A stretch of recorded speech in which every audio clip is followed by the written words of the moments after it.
औज़ुबिल्लाहि मिनश्शैतानिर्रजीम। बिस्मिल्लाहिर्रहमानिर्रहीम। अस्सलामु अलैकुम व रहमतुल्लाहि व बरकातुहू। नशीन पर तशरीफ फरमा हमारे भाई मोहतरम अतीक अहमद साहब की अहलिया मोहतरमा शाइस्ता साहिबा, उत्तर प्रदेश के मजलिस इत्तेहादुल मुस्लिमीन के सदर जनाब मोहतरम शौकत साहब, कानपुर के जिला सदर मोइनुद्दीन साहब, शहर सदर यूसुफ मंसूरी साहब, सेंट्रल यूपी के इंचार्ज रफीउल्लाह मंसूरी साहब, यूथ सदर उमर मारूफ साहब, कानपुर शहर की खवातीन की सदर मोहतरमा रियाज सिद्दीकी साहिबा, एडवोकेट नासिर साहब साबिका सदर और मजलिस इत्तेहादुल मुस्लिमीन के कॉरपोरेटर शरद सवंकर साहब, उतरुला के मजलिस इत्तेहादुल मुस्लिमीन के उम्मीदवार डॉक्टर मन्नान साहब, मजलिस इत्तेहादुल मुस्लिमीन के चीफ स्पोक्स पर्सन व तर्जुमान मोहतरम जनाब आसिम रखार साहब, मेरी इज़्ज़तदार माँ और बहनों, मुअज़्ज़िज़ हाज़रीन इकराम, बुजुर्गान मिल्लत और मेरे नौजवान साथियों, बैठ जाइए, पूरे बैठ जाइए, आराम से बैठिए, पूरे बैठ जाइए। मेरे अजीज दोस्तों और बुजुर्गों, मैं अपनी आज की तकरीर को जो अल्लाह सुब्हानहू व तआला ने मुझे बोलने की सलाहियत दी है, मैं अपनी आज की इस तकरीर को यहाँ कोई नहीं बोलेगा, अब जाइए आप लोग, कोई नहीं बोलेगा। और यहाँ पर किसी चीज को बैठने के मत बोलिए, क्या है वो बैठिए, बस एक दूसरे को मत बोलिए। रुक जाइए, हम देख रहे हैं ना, बस ठीक है, आप छोड़ दीजिए, छोड़ दीजिए, कोई किसी को ना बोले। मैं आपको ये बताना चाहता हूं कि आज की मेरी तकरीर को मैं अपने अल्फाज जो आज अल्लाह मुझे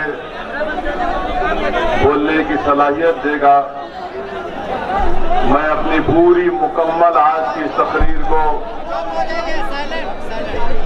कानपुर के वो मजलूम मोहम्मद रईस और मोहम्मद सैफ और आफ्ताब आलम के नाम पर करता हूं, जिनको दिसंबर 2020 में पुलिस की गोलियों से उनको शहीद कर दिया गया था। मैं अल्लाह से दुआ भी करता हूं कि अल्लाह सुब्हानहू व तआला मोहम्मद रईस, आफ्ताब आलम और मोहम्मद सैफ को अल्लाह उनकी खबरों को नूर से भर दे, अल्लाह इन तीनों की मग़फ़िरत फरमाए और अल्लाह सुब्हानहू व तआला अपने फजल और करम से इनके अफराद खानदान को सब्र जमील अता करे।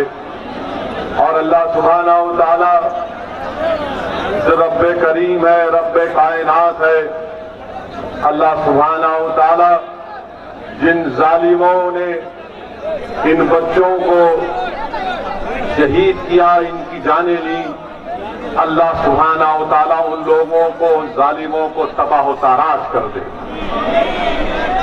मेरे अजीज दोस्तों और बुजुर्गों, मैं आपका बेहद शुक्रिया अदा करता हूं कि आप लोग अपना कीमती वक्त निकालकर एक चिलचिलाती धूप में आप यहां पर आए, आपका बेहद शुक्रिया।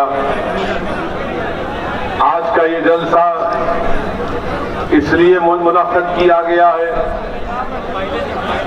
कि चंद महीने के बाद जब फरवरी 2022 में अगर चुनाव वक्त के मुताबिक होंगे विधानसभा के, तो आपसे ये गुजारिश करने के लिए असदुद्दीन ओवैसी आया है, आपसे ये इल्तिजा करने के लिए आया है कि आने वाले विधानसभा के चुनाव में आप तमाम को मिलकर मजलिस के उम्मीदवारों के हक में अपने वोट का इस्तेमाल करना है। मैं आपसे गुजारिश करने आया हूं कि आज आप हजारों की तादाद में यहां पर जमा हुए हैं, मगर मैं ये आपसे गुजारिश कर रहा हूं कि जब पोलिंग का दिन होगा तो ना सिर्फ हजारों बल्कि लाखों की तादाद में आप मजलिस के उम्मीदवारों के हक में अपने वोट का इस्तेमाल करेंगे। यकीनन यहां पर आपकी मौजूदगी इस बात का पैगाम देती है कि उत्तर प्रदेश की सियासत में इंशाअल्लाह ताला आपकी बार मुसलमान एक नई तारीख रकम करेगा। आपका यहां पर इतनी बड़ी तादाद में जमा होना इस बात का पैगाम देता है उन तमाम सियासी पार्टियों के जिम्मेदारों को जिन्होंने बरसों से हमारा वोट तो लिया मगर सही मानों में अक़लियतों से और खास तौर से मुस्लिम अक़लियत से इंसाफ नहीं किया। मेरे अजीज दोस्तों और बुजुर्गों, याद रखिए मेरी इस बात को मैं बार बार आपसे कह रहा हूं कि भारत की सियासत की तल्ख़ हकीकत यह है कि जिसके पास ताकत है उसी की आवाज को सुना जाता है, जिसके पास उसके वोट से मुंतखब शुदा जीत कर आने वाले उसके नुमाइंदे हैं उनकी बात को सुना जाता है, जिसके पास विधायक हैं उनके मसाइल को हल किया जाता है, जिसके पास ना आवाज है ना ताकत है ना विधायक है तो उनको यतीम और कमजोर समझकर उनको कोने में छोड़ दिया जाता है। ये बात बिल्कुल सच है। मैं आपसे जो कह रहा हूं कड़वी जरूर है मगर याद रखिए ये सच्चाई है। आज भारत में मुसलमानों का मुकाम अगर एक है, क्या है हमारा मुकाम? हमारा मुकाम एक बैंड बाजे की पार्टी की तरह होकर रह गया कि जब इलेक्शन आता है तो हमसे कहते हैं कि बैंड बजाओ, सेकुलरिज्म को बचाओ। जब इलेक्शन आता है तो मुसलमानों से कहा जाता है कि पुंगी बजाओ और सेकुलरिज्म को बचाओ। मुसलमानों से कहा जाता है कि हारमोनियम पर साज निकालो ताकि मुल्क का सेकुलरिज्म बच जाए। और आपने देखा होगा कि शादी की बारात जब निकलती है दूल्हे के घर से तो दूल्हा घोड़े पर होता है और शाम में होते हैं बैंड बाजे वाले। और जब दूल्हा उस मुकाम पर पहुंच जाता है जहां पर उसकी शादी होना है तो बैंड बाजे वालों से कहा जाता है कि तुम इस मुकाम में अंदर दाखिल नहीं हो सकते क्योंकि तुम्हारा काम था दूल्हे की बारात को बैंड बाजा बजा कर लाना। अब तुम्हारा काम खत्म हुआ, तुम बाहर रहोगे, किसी कोने में जाकर बैठ जाओ। यही हाल मुसलमानों का करके रख दिए हैं लोग। जब इलेक्शन आता है मेरे अजीज दोस्तों, गयूर नौजवानों, मेरी बात को सुनिए। मैं चाहता हूं कि जब आप यहां से जाएं एक फिक्र लेकर जाएं, एक सोच लेकर जाएं। मैं ये चाहता हूं कि आप एक फैसला कर लें कि इस आने वाले विधानसभा में क्या आप सिर्फ वोट डालने वाले रहेंगे या नेता भी बनेंगे, या आप सिर्फ वोट डालते रहेंगे और वही बैंड बाजा पार्टी की तरह कोई दूल्हा बनेगा, आप उसके वास्ते बड़े बैंड बजाएंगे, बड़े बड़े गाने गाएंगे, नाचेंगे और जब वो जाएगा उस मुकाम पर जहां पर शादी होना है तो वहां पर कहा जाएगा तेरा काम नहीं है, तेरा काम हो गया, तू बाहर रुक जा। असदुद्दीन ओवैसी आपको पैगाम देने आया है कि हम अब बैंड बाजा नहीं बजाएंगे, अब हम जमहूरी तरीके से इन लोगों को बजाकर अपने उम्मीदवार को कामयाब करेंगे। हम जब बजाएंगे, जब हम बजाएंगे तो योगी आदित्यनाथ उल्टा ना समझे यह बजाने की बात कर रहा है। हम जमहूरियत में बजाने की बात कर रहे हैं। और कैसा बजाएंगे? हम अपना एक एक ओट पतंग के निशान पर दबाएंगे और दबा कर कहेंगे कि बेटा अपना जो तुम आप बाजा बजाओ, आप पुंगी बजाओ। आप अंदाजा लगाइए। आप सुनिए, मैं आपसे दाद हासिल करने नहीं आया हूं। ये कोई मुशायरा नहीं है कि शायर बोल रहा है वाह वाह मुकर्रर कह रहे हैं। ये एक सियासी जलसा है। आप अपना कीमती वक्त निकालकर इतनी धूप में यहां पर हजारों की तादाद में आए हैं, तो थोड़ी देर के लिए मेरी बात को सुन लीजिए। मैं जो कहना चाह रहा हूं मेरे दिल के जज्बात हैं। जो मैं कहना चाहता हूं मेरे दिल में, दिमाग में बेचैन मुझे कर देती है जब इन तमाम चीजों को देखता हूं। तो जब आवाम के दरमियान में आता हूं तो अपनी तकलीफ को आपके सामने बयान कर रहा हूं। मेरे अजीज दोस्तों और बुजुर्गों, विधानसभा के चुनाव आ रहे हैं और आपको ये बताना चाह रहा हूं, आप जानते उत्तर प्रदेश की राजनीति में, उत्तर प्रदेश की सियासत में जिस किसी समाज का नेता है उस समाज की इज्जत की जाती है। अगर कोई ब्राह्मण समाज का है तो उसका नेता है। अगर कोई ठाकुर है तो कहेगा कि योगी ठाकुर है, हमारा नेता है। अगर कोई यादव है तो कहेगा अखिलेश हमारा है।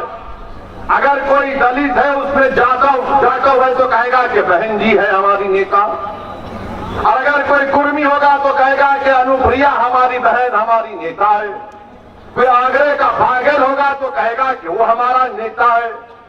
बताओ, अपने दिल पर हाथ रख के मैं तुमको अल्लाह का वास्ता देता हूं, तुम्हारा नेता कौन है उत्तर प्रदेश में?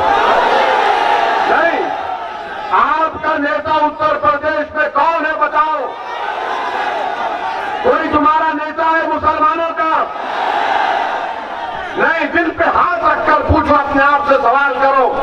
जब सब समाज ने अपना अपना नेता बना लिया, अपने अपना पावर बना लिया, 19% मुसलमान उत्तर प्रदेश में, एक किसी को नेता बनाया आपने। ये मुझसे मत कहो, ये अपने आप से कहकर दिलासा मत दो कि नहीं ये पार्टियां किसी को नेता बनाने नहीं देती हैं। मेरे अजीज दोस्तों और बुजुर्गों, ये जो जमहूरियत है, भारत का संविधान आपको इस बात की इजाजत देता है कि आप नेता बने। और अगर ये नाम निहाद सेकुलर पार्टियां अगर आपको नेता नहीं बनाना चाहती है तो क्या आप खामोश बैठ जाएंगे? क्या आप आगे बढ़कर अपना हक हासिल नहीं कर सकते? मैं आपको बताने आया हूं कि असदुद्दीन ओवैसी यहां पर अपनी मकबूलियत के लिए या अपनी अना की तस्कीन के लिए नहीं आया। असदुद्दीन ओवैसी उत्तर प्रदेश को इसलिए आया है, आता रहेगा इंशाअल्लाह ताला, जब तक अल्लाह मुझे जिंदा रखेगा उस वक्त तक आता रहूंगा, उस वक्त तक आता रहूंगा जब तक अल्लाह मेरे जिस्म में एक सांस को बाकी रखेगा। मैं अपने मरने से पहले, अल्लाह मुझे बुलाने से पहले मेरी एक ही ख्वाहिश है कि उत्तर प्रदेश में असदुद्दीन ओवैसी से बेहतर एक नहीं बल्कि 100 नेता बने जो आपकी आवाज सुन सके। ये काम आपको करना है। और याद रखो, इस तरह जज्बाती नारे मारने से कोई नेता नहीं बनता, ना जिस तरह की जज्बाती बातों से नेता नहीं बनता। नेता उस वक्त बनता जब आप मुत्तहिद होंगे, जब आप इत्तेहाद को मजबूत करेंगे। देखो, यादव 11% है मगर मुत्तहिद है, ठाकुर है, ब्राह्मण है, बनिया है, जाटव है, मुत्तहिद है। अगर कोई इंतजार का शिकार है, कोई मुत्तहिद नहीं है तो मुसलमान है। आप मुत्तहिद नहीं है।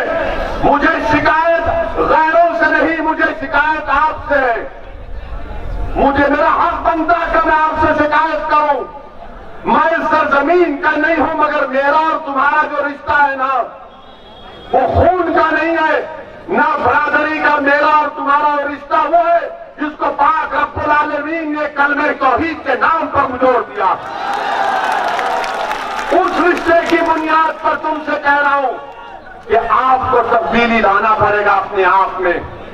और अल्लाह ने फरमा दिया कुरान में कि अल्लाह उन लोगों को कभी नहीं बदलता जो अपने आप को बदलना नहीं चाहते। आप अगर बदलेंगे, अपनी पार्टी को मुत्तहिद होकर मजबूत करेंगे तो इंशाअल्लाह ताला उत्तर प्रदेश में एक तारीख रकम करेंगे। मुझे मालूम कि मेरी आज के इस तकरीर के बाद ये जो सेकुलर लिबरल जो कहते हैं, ना सेकुलर है ना लिबरल है, ये तमाम के तमाम गुलाम है जो अपना ईमान बेचकर जमीन फरोशी करते रहते दिन रात। ये लोग अब कहेंगे देखो ओवैसी कानपुर को आया और कानपुर को आकर वो आपके वोट को तोड़ना चाहेगा। उत्तर प्रदेश में अब चल रहा है कि पूरे मुसलमान एक होकर वोट दो। मैं भी कह रहा हूं कि एक होकर वोट दो, मगर किसको वोट दो? एक होकर, एक होकर किसको वोट देंगे बताओ? क्या तुम समाजवादी पार्टी को एक होकर वोट दोगे? क्या तुम एक होकर बीएसपी को वोट दोगे? क्या तुम एक होकर कांग्रेस को वोट दोगे? क्या तुम एक होकर बीजेपी को वोट दोगे? तो फिर किसको वोट दोगे? नहीं, आप मुझे नहीं अपने आप को वोट देंगे इस बार इंशाअल्लाह ताला। इस बार आप अपने आप को वोट देंगे अपने मुस्तकबिल के लिए, अपने बच्चों के रोशन मुस्तकबिल के लिए। अब ये बात आप समझिए कि अब शाम से शुरू हो जाएगा टीवी पर, शाम के 6 बजे 9 बजे 10 बजे हमारा निकाह करने तैयार हो जाते हैं। ओवैसी का उत्तर प्रदेश के चुनाव में एक और भड़काऊ भाषण। अच्छा, बुलाते किसको है? कांग्रेस को बुलाते, समाजवादी को, बीएसपी को, बीजेपी को बुलाकर मजलिस कदमी को बिठाकर पूछते ये मुस्लिम वोट की क्या बात कर रहे हैं? तो पूरे बीजेपी, एसपी, कांग्रेस सब मिलके बोलते ना ना ना, ये तरह की फिरका परस्ती की बात, कम्युनिज्म की बात नहीं करनी चाहिए थी ओवैसी को। मैं ये कह रहा हूं कि तुम क्यों नहीं खुल के कहते? तुम क्यों नहीं कहते, चाहे बीजेपी हो, बीएसपी हो, कांग्रेस हो, एसपी हो, कि हिंदू भी मिलकर वोट दो? बोलो ना, क्यों नहीं बोलते? नहीं बोलेंगे वहां पर, इसलिए नहीं बोलेंगे कि डरते हैं बोलने के लिए। असदुद्दीन ओवैसी सिर्फ अल्लाह से डरता सच बयान कर रहा है आपके सामने। सुनिए,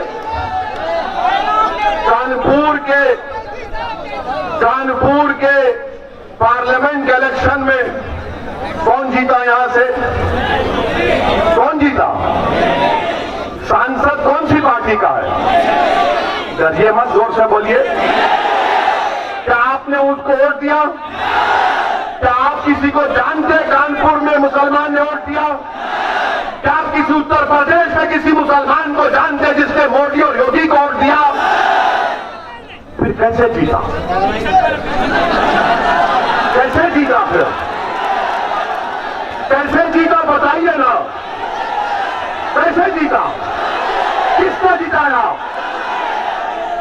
अब हम ये सवाल करते हैं तो इनके पास जवाब नहीं रहता।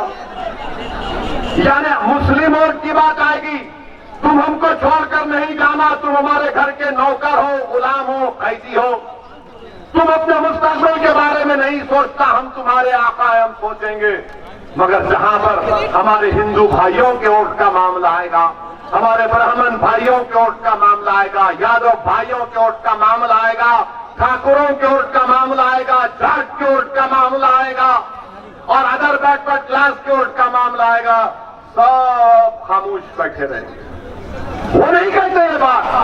आप मेरी बात को याद रखना, जैसे जैसे चुनाव करीब आएगा लोग आएंगे जिसको मैं दल्ले कहता हूं, वो दल्ले आएंगे तुम्हारे दरमियान में जिन्होंने अपना जमीर बेच चुके हैं।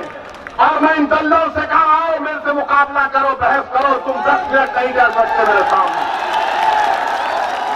अब बोलेंगे नहीं नहीं, मिलकर वोट डालो, मिलकर वोट डालो। देखो, याद रखो, हम जब बचपने में थे तो हमने कहानी पढ़ी थी कि कहानी में था कि बच्चों को कहा जाता कि सो जाओ, शेर आएगा, पूरा डाकू आएगा, ये आएगा, वो आएगा। मेरे भाई, आपके इस बोलने से क्या हासिल हुआ बताइए? क्या आपने बीजेपी को रोक पाया? आपने वोट नहीं दिया, मुसलमान ने तो बीजेपी को वोट नहीं दिया। 2019-2014 में पूरे मुल्क में, पूरे भारत में खाली 6% मुसलमानों ने बीजेपी को वोट दिया। अब आप बताइए फिर कैसे जीता मोदी? इसका जवाब आपके दिल में है, आपको मालूम है, आपको फैसला करना है। मेरे अजीज दोस्तों और बुजुर्गों, क्या आपको मालूम कि उत्तर प्रदेश में लोकसभा के चुनाव में सपा और बीएसपी मिले तो 75% मुस्लिम वोट इनको मिला। 75% आपने झोली भर भर के दिया इनको। आपके दिमाग में बात पैदा हो के डालना है मुझे मोदी को हराना है। अच्छा किया आपने, मगर हुआ क्या? अखिलेश यादव के घर के 3 लोग हार गए, हारे ना। कांग्रेस पार्टी के राहुल गांधी अमेठी से हार गए, हारे ना। और वो हमको बोल रहे कि हम यहां पर क्या कहा, विजिटर हैं, मेहमान हैं। प्यारे, तुम्हारी मेजबानी मैं करने आया हूं। 15 लोकसभा सीट पर सपा और बीएसपी कामयाब हुए। एक सीट पर मोहतरमा सोनिया गांधी साहिबा कामयाब हुई। अब आप सोचिए, 75% आपने वोट दिया तो पूरे उत्तर प्रदेश में ये बीएसपी, सपा, कांग्रेस के 16 लोग जीते, बाकी पर बीजेपी जीत गई। मैं जिम्मेदार हूं इसका। क्या मेरा कैंडिडेट था? क्या मजलिस इत्तेहादुल मुस्लिमीन का कोई उम्मीदवार था? कैसे जीते? तो मालूम हुआ कि हमारे हिंदू भाइयों ने 71% हमारे हिंदू भाइयों ने 2019 के पार्लियामेंट के चुनाव में नरेंद्र मोदी को अपना वोट दिया। इसका जवाब दो। जो नसरुद्दीन ओवैसी पर इल्जाम लगाते हैं, तुम्हारा इल्जाम झूठ है। कैसे हार गया तुम्हारा राहुल गांधी? किसने हराया राहुल गांधी को? क्या मेरे अजीमनाथ उड़कर अमेठी को जाकर लोगों को बोले? क्या मैंने कान में आयतल कुर्सी पढ़ के फूंक दिया सबके? फिर कैसे हारा राहुल गांधी बताओ? राहुल गांधी इसलिए हारे क्योंकि उनको मुस्लिम वोट मिला मगर हिंदू वोट नहीं मिला, इसलिए वो हार गए। वो केरला जाकर जीतते, वायनाड क्यों जीतते? इसलिए जीतते हैं कि उस कॉन्स्टिट्यूंसी में 35% के करीब मुसलमान हैं, वहां पर जीत गए। अमेठी में नहीं थे, अमेठी में हार गए। मगर हारने का राज, हारने की वजह नहीं, ओवैसी की वजह से हारे। यानी अब ये हाल हो गया कि अगर इनके घर में कल भैंस दूध नहीं देगी तो बोलेंगे ओवैसी सामने से गया था। कल सुबह 4 बजे सुबह में मुर्गा भांग नहीं देगा तो बोलेंगे नहीं, ओवैसी की तकरीर रात में मुर्गा ने सुना था, इससे पुकारना भूल गया। और अगर कोई 50 साल का होकर भी शादी ना करे तो बोलेंगे नहीं, इसमें भी सोचना पड़ेगा क्या वजह। यानी हर चीज की जिम्मेदारी मुझ पर, हर चीज की जिम्मेदारी मुझ पर। मेरे अजीज दोस्तों और बुजुर्गों, मैं आपको बताने आया हूं कि हर समाज का लीडर है, हर समाज के पास उनकी एक सियासी पहचान है, उनकी क़यादत है और इसीलिए उनके मसाइल हल होते हैं। पूछो, आप बताओ अपने आप से कि CAA का जब कानून पार्लियामेंट में बनाया जा रहा था, पूरी पार्लियामेंट में बीजेपी के 300 MP के सामने, अमित शाह के सामने किसने बताया कि CAA का कानून काला कानून है? और अमित शाह के सामने हमने कहा कि अम्बेडकर के बनाए हुए संविधान के खिलाफ है, ये काला कानून है, मैं इसको नहीं मानता, उस कानून को फाड़ दिया मैंने। आप बताइए ये लोग क्या कर रहे थे? आज मजलिस को कांग्रेस सपा बोलती है कि वोट काटने आए। पूछिए इन पार्टियों से कि जब अमित शाह ने 2019 जून या जुलाई में अनलॉफुल एक्टिविटीज प्रिवेंशन एक्ट का कानून का तरमीम करने का बिल लाया, और वो कानून क्या कहता है मालूम आपको?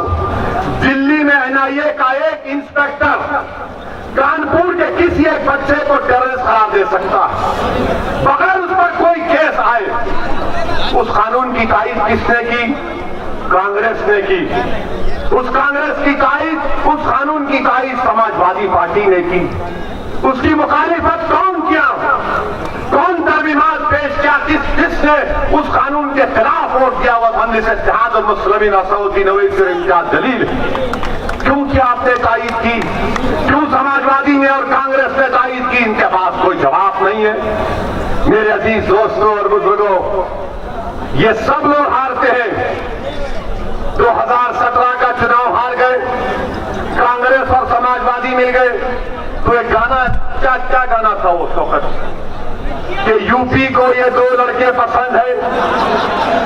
कहा था ना, यूपी को ये 2 लड़के पसंद है। बह गए 300, बीजेपी जीत गई। फिर आपने 2 साल के बाद पार्लियामेंट में बहन जी के साथ अलायंस किया, आप नहीं जीत पाए। अब हम जब आ रहे, अच्छा मजलिस क्या करती है? हम सिर्फ भारत के पार्लियामेंट इलेक्शन में 3 सीट लड़े। एक हैदराबाद की आवाम को लाखों सलाम, हमने बीजेपी को फिर से हराया। नरेंद्र मोदी आकर मेरे खिलाफ कैंपेन किए। आपके मुख्यमंत्री को भी लाया गया था, बाबा भी आए थे।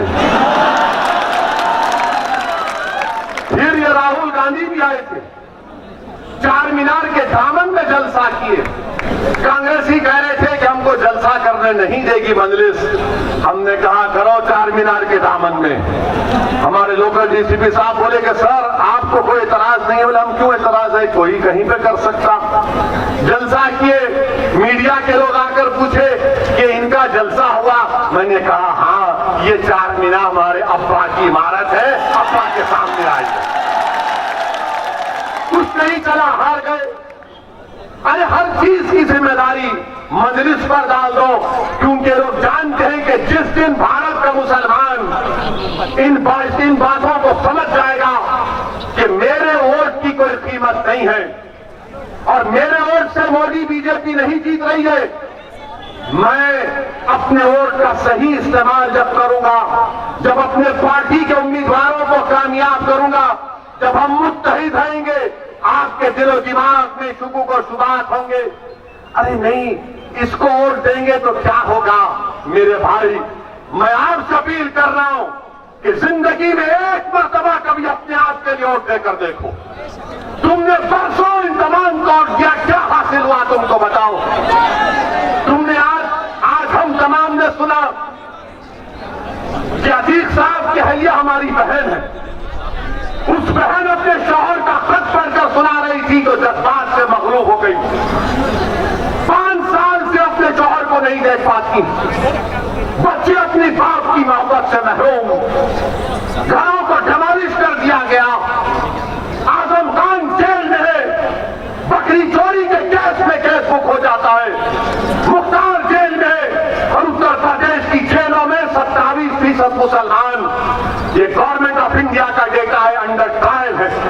उत्तर प्रदेश में 5 साल और 15 साल के दरमियान में जो बच्चे स्कूल को नहीं जाते, 60% मुसलमान है।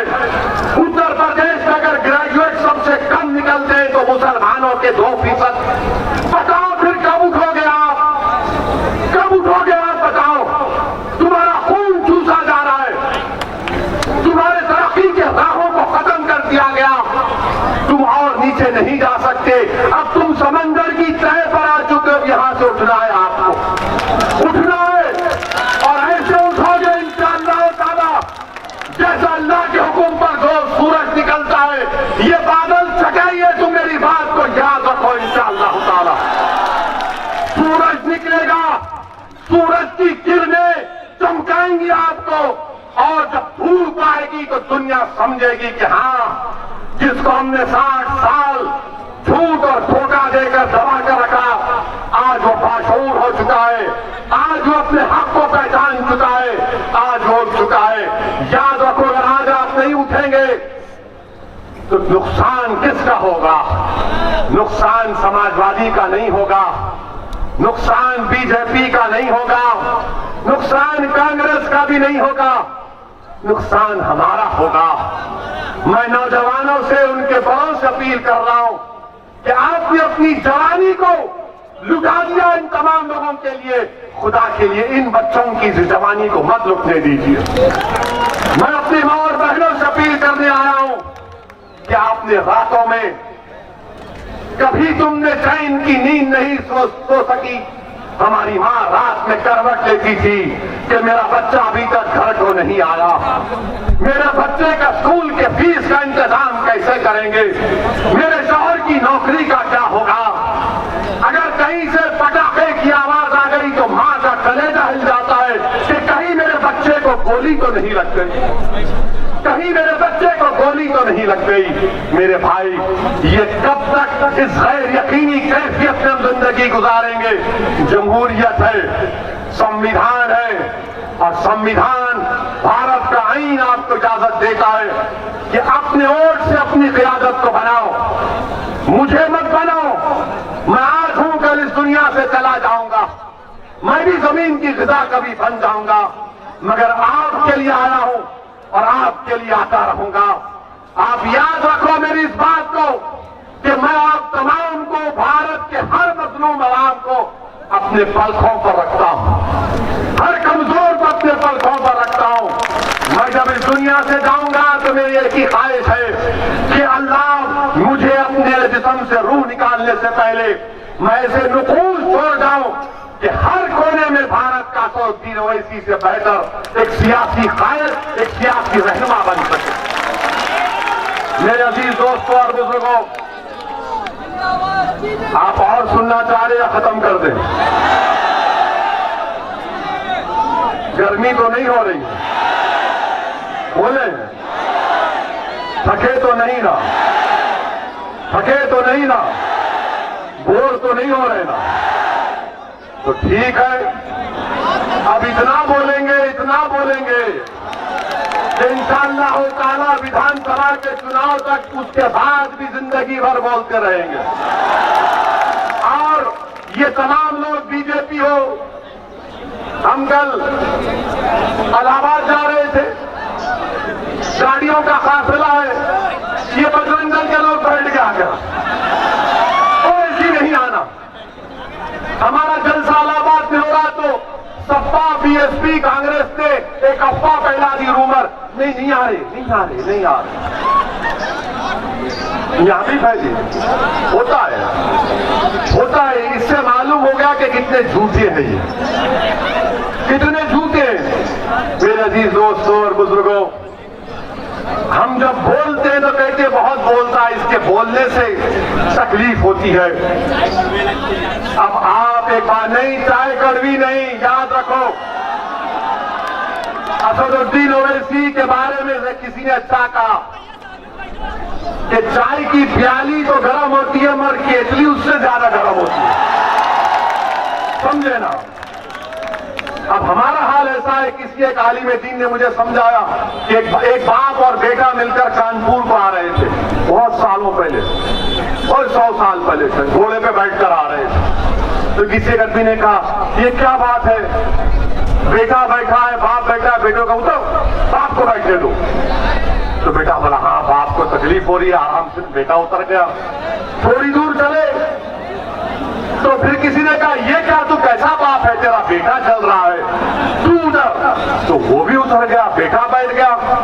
बाद में किसी ने कहा, तुम कैसे इंसान हो, जानवर पर जुल्म कर रहे, दोनों उतर गए। तो यही हाल करके रखिए, हर बार कुछ ना कुछ बात करते हैं। अच्छा, हम हमारे बोलने पे इनको इतराज, आप ईमानदारी से हम कह रहे हैं, हर बात सच्चाई से कह रहे हैं इंशाअल्लाह। मौलाना कलीम सिद्दीकी को जानते आप लोग? जानते हो, सुना होगा ना उनके बारे में, सुना नहीं सुना? उनको उत्तर प्रदेश के एटीएस ने गिरफ्तार किया ना। किसने बोला उनके बारे में? किसी ने बोला? किसी कांग्रेस के राहुल गांधी ने बोला, सपा के अखिलेश यादव ने बोला, बीएसपी के बहन जी ने बोला, कांग्रेस के राहुल ने बोला? क्यों नहीं बोले? क्यों नहीं बोले? बोले? सोचो, क्यों नहीं बोले? नहीं, इसलिए नहीं बोले, अगर बोलेंगे तो दूसरों का वोट नहीं मिलेगा। अगर बोलेंगे तो दूसरों का वोट नहीं मिलेगा। हमको गुजरात से कोई लोग फोन किए, वो फोन करके बोले कि क्या अभी तक आपने कुछ नहीं कहा, क्यों खामोश हो गए वैसी? मैंने कहा आपका किस सियासी पार्टी से ताल्लुक है?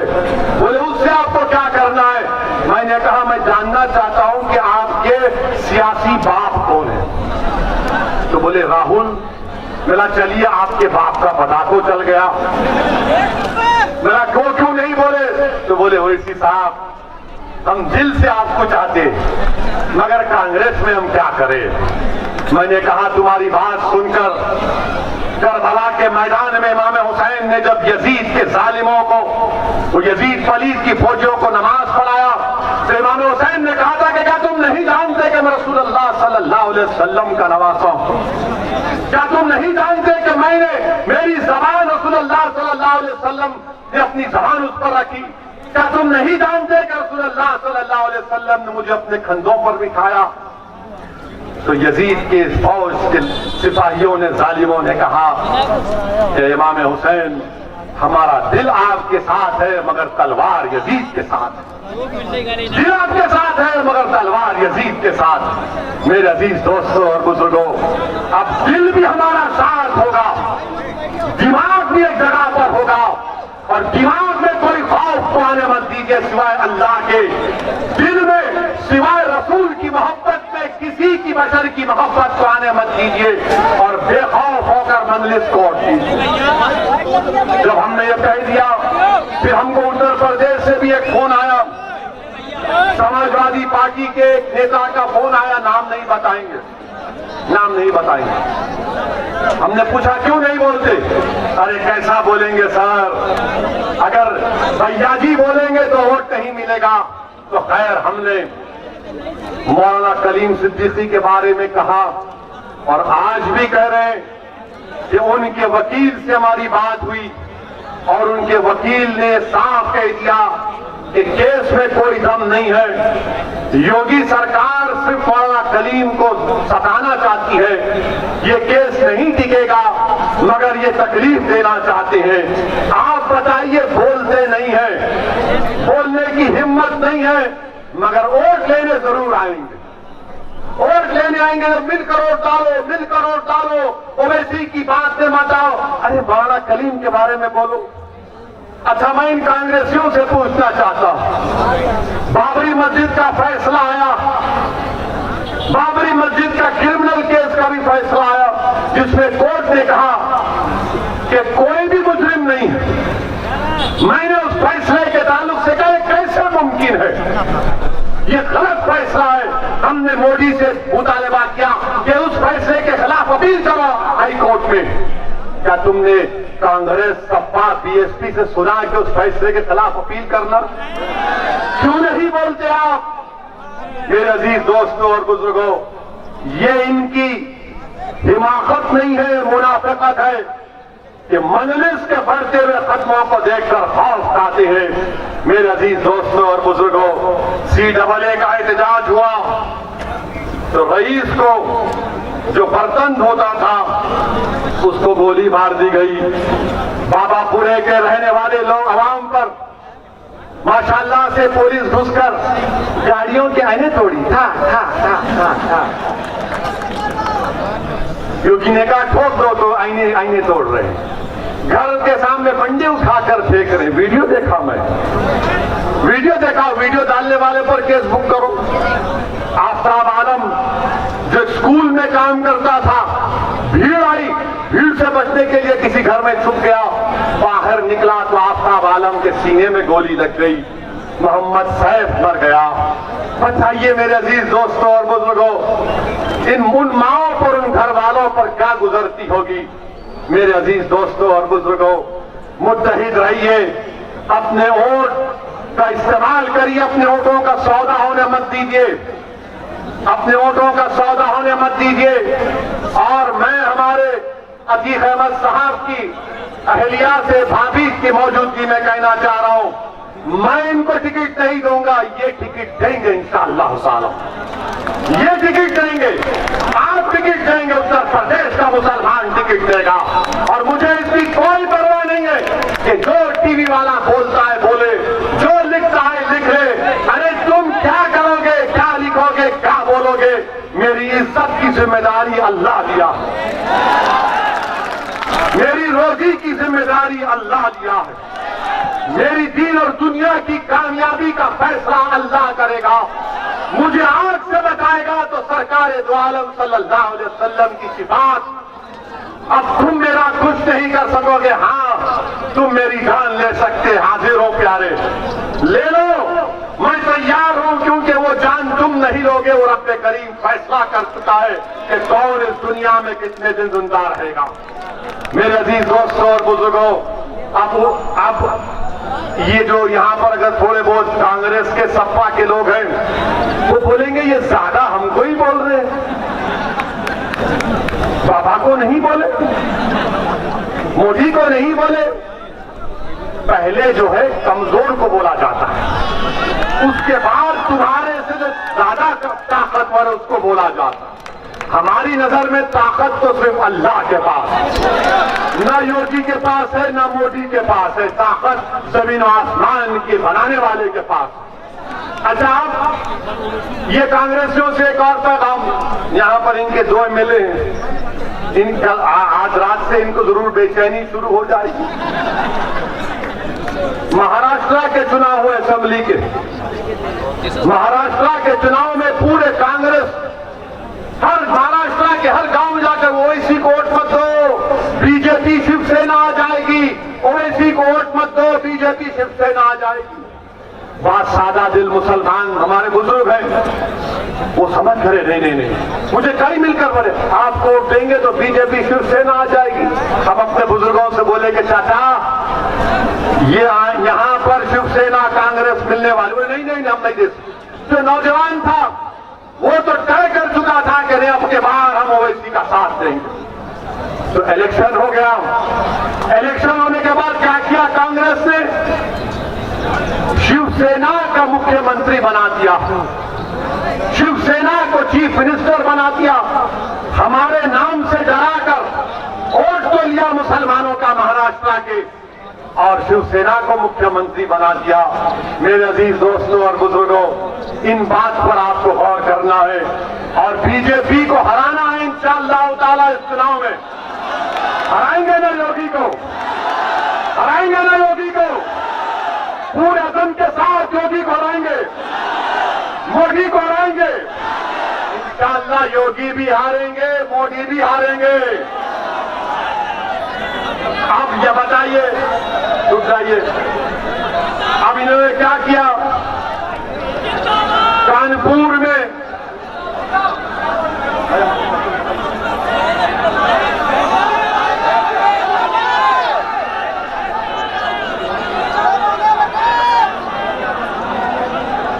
कानपुर में कोविड की सेकेंड वेव आई नहीं आई, आपको ऑक्सीजन मिली, जोर से बोलिए, कानपुर की जनता को ऑक्सीजन मिली, तो क्या आप बीजेपी को ऑक्सीजन देंगे आने वाले चुनाव में? क्या बीजेपी का ऑक्सीजन बंद करेंगे? बंद करेंगे नहीं करेंगे? अरे डरो मत प्यारे, जोर से बोलो, तो लगाओ मेरे साथ नारा, नारे तकबीर, नारे तकबीर। कानपुर में योगी जी मामला गर्म हो गया, कानपुर में 75 टन ऑक्सीजन की जरूरत थी, तो योगी आदित्यनाथ की सरकार सिर्फ 18 टन ऑक्सीजन दे रही थी। मैं उत्तर प्रदेश और कानपुर की जनता से अपील कर रहा हूं, जो सरकार आपको ऑक्सीजन नहीं दे सकी वो आपके वोट के हकदार नहीं, वो आपके वोट के हकदार नहीं है। कानपुर की टैनरीज को खत्म कर दिया गया, कानपुर की चमड़े की इंडस्ट्री को खत्म कर दिया गया, नहीं किया गया। आप ये योगी के बारे में सुनिए, जनवरी 2019 में 130 जजुआ में फैक्ट्रियों को बंद कर दिया गया। क्यों किया गया? कि कुंभ मेला आ रहा था, पहले कुंभ मेला होता था और 3 दिन शाही स्नान के लिए फैक्ट्री बंद होती थी। योगी ने कहा 3 महीने बंद कर दो। मकसद क्या था? कि दलित और मुसलमान उन फैक्ट्रियों में काम करता, उनको उससे रोजगार से महरूम कर दिया जाए। और फिर फरवरी 2020 को उत्तर प्रदेश के पोल्यूशन कंट्रोल बोर्ड ने 240 फैक्ट्रियों को बंद कर दिया। रोजगार से दलित और मुसलमान महरूम हो गया। और आपको मालूम, लेदर इंडस्ट्री ने कहा कि सितंबर 2020 तक 2100 करोड़ का नुकसान हो गया। इसकी जिम्मेदारी योगी आदित्यनाथ पर आती है। मार्च 2021 में करीब 90 जमुआ में फैक्ट्रीज को बंद कर दिया गया। मेरे अजीज दोस्तों और बुजुर्गों, मेरी आपसे गुजारिश है कि आप कानपुर के मुकद्दर को बदलिए। यहां पर अंडरग्राउंड केबलिंग की गई।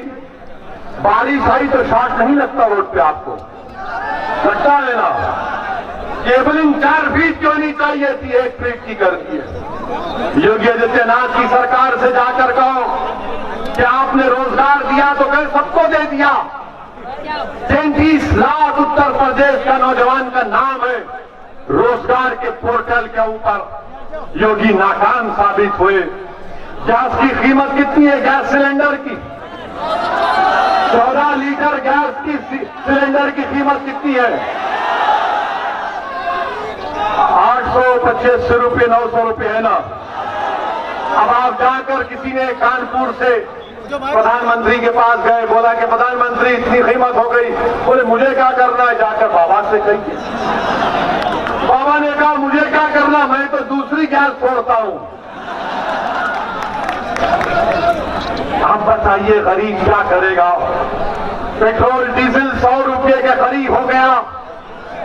गंगा के पानी पर लाशें तीर रही थी, दवाएं नहीं मिली, दफनाने के लिए जमीन नहीं मिली, अंतिम संस्कार करने के लिए लकड़ी नहीं मिली।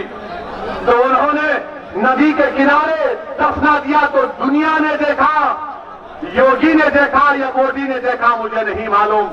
कुत्ते उन लाशों को खा रहे थे जो किसी का बाप था, किसी की मां थी, किसी का बेटा था। बताओ क्या आप अभी बीजेपी को वोट दोगे? मैं उत्तर प्रदेश के ओबीसी समाज के जिम्मेदारों से पूछना चाहूंगा कि कास्ट सेंसस, जाति जनगणना बीजेपी नहीं कराना चाहती है। क्यों नहीं कराना चाहती बीजेपी? जब मोदी ओबीसी का वोट लेते हैं तो क्यों नहीं कराना चाहते? हम उम्मीद करते हैं कि हमारे ओबीसी समाज के भाई और बहन भी इस बार सोच समझकर अपने वोट का फैसला देंगे। मेरे अजीज दोस्तों और बुजुर्गों, मेरे गरीब नौजवान साथियों, आपका बेहद शुक्रिया कि आज आप आए, मगर वोट का इस्तेमाल करो, अपने वोट की अहमियत को जानो, बेखौफ होकर मजलिस के हक में अपने वोट का इस्तेमाल करो। उत्तर प्रदेश में अपनी एक सियासी क़यादत को बनाओ, लीडरशिप को बनाओ, नेता को बनाओ और अपने वतन को दिखाओ। और दुनिया तभी जागेगी, इख्तिदार की कुर्सियों पर बैठने वाले जालिम लोग आप एक करवट लेंगे तो इनको नजर आ जाएगा कि आप में शऊर बेदार हो चुका है। आपका बेहद शुक्रिया। अस्सलाम वालेकुम व रहमतुल्लाहि व बरकातहू।